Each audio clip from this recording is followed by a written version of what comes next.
Hello, judges. Today we are presenting our project, Moonlink, a decentralized, reliable, and smart lunar communication system.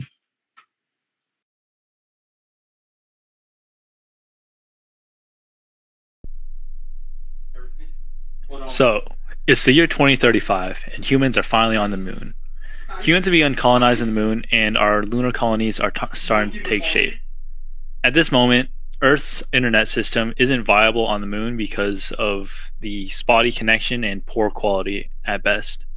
So, in the meantime, humanity needs another form of communication, and that's where Moonlink comes in.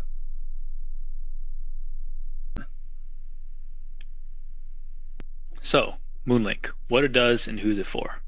Every lunar settler is going to be using Moonlink as our stand-in communication system on this new frontier, where Moonlink is a fully decentralized and air-handling mesh network, where every resident's device serves as a node Hi, for the I'm a Moonlink network. Moog from Team Moonlink. I'll be doing this part of the slideshow. Um, Basically, messages are routed between nodes like routers, just like it works in the actual internet.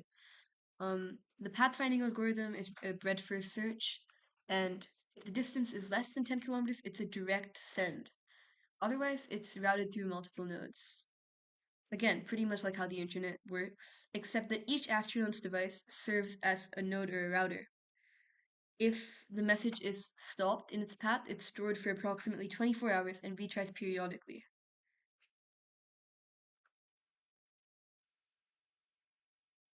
Each satellite's node has a connection radius of up to 10 kilometers, the assumed limit of the transmission signal, and every 2 seconds the node updates its own state and the connections it has with other nodes and routers.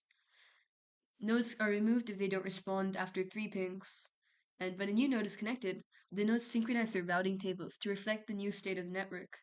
A routing table is essentially the part of the state of the network that reflects where each node is and what it's connected to. This is what a representation of a node looks like. This is a graph of the main node and the ones it's connected to. We built the server using Go and the TCP APIs. The front end was built with HTML, CSS, and JavaScript. We used TCP even though it would not actually work on the moon, because if the internet infrastructure wasn't there, TCP wouldn't work either.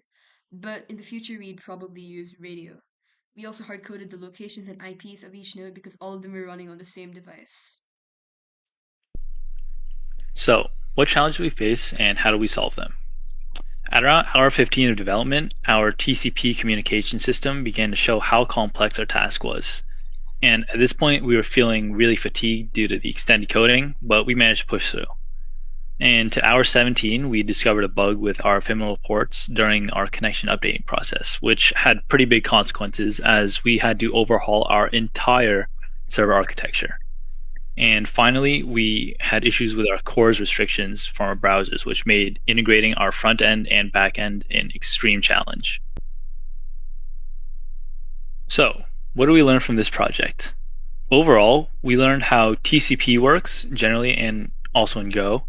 We've learned how to deal with CORS errors, which were a big issue in our development process. We've also learned about how the internet works, which was the inspiration for our mesh network. We also learned how to design resilient systems and how to use a breadth-first searching pattern in order to get an optimal path. So, what's next for Moonlink? We plan to make all of our hard-coded methods, such as our location and IPs, from hard-coded to dynamic in the future for our users. And we also plan to use the route tables generated to be able to permanently add and remove nodes, serving as a source node. We also plan to add IP aliases to make the app more user-friendly, and we're eventually going to integrate it with radio transmitters and receivers, because TCP actually will not be viable, and we need to use this other system in order to successfully transmit our messages.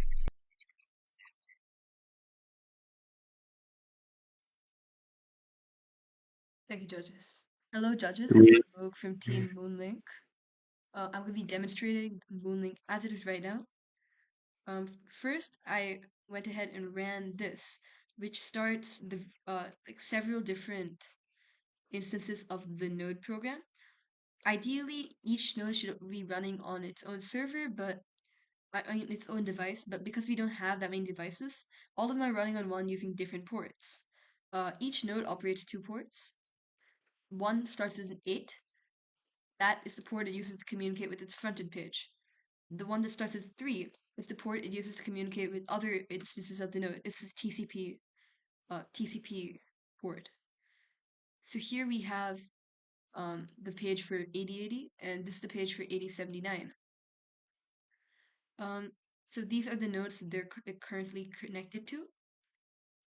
So for example, I can send a message from 8080 to 8079 by connecting this one. Because some really simple calculations, 8079 corresponds to a 3031 TCP port. So then I can type in hello, I can press send. So message is sent. I go here and see it's appeared. I can also send it back from here to 3030, which corresponds to 8080 as the localhost port.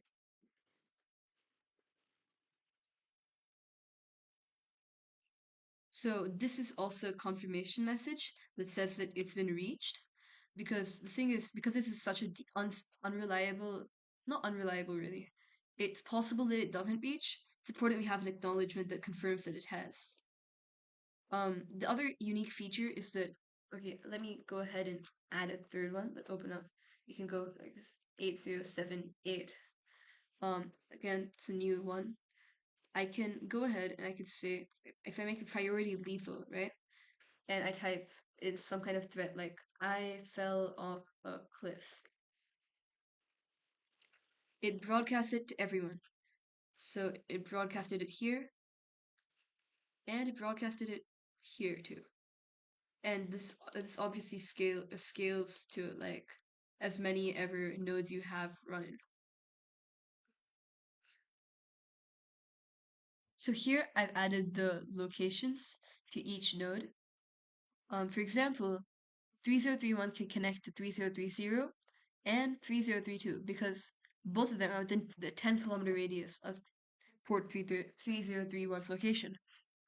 Now this is useful because 3030 can connect to 3031, but not 3032.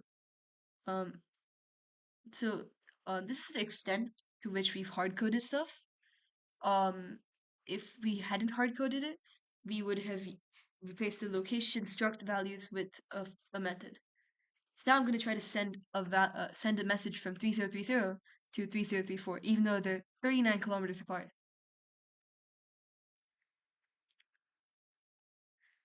So now this is 3034 is the destination node. And based on the algorithm, 3030 corresponds to 7076 as the server port, as the front end client port. And so that's the last tab to the bottom. And then here we can see that it successfully received the message hello.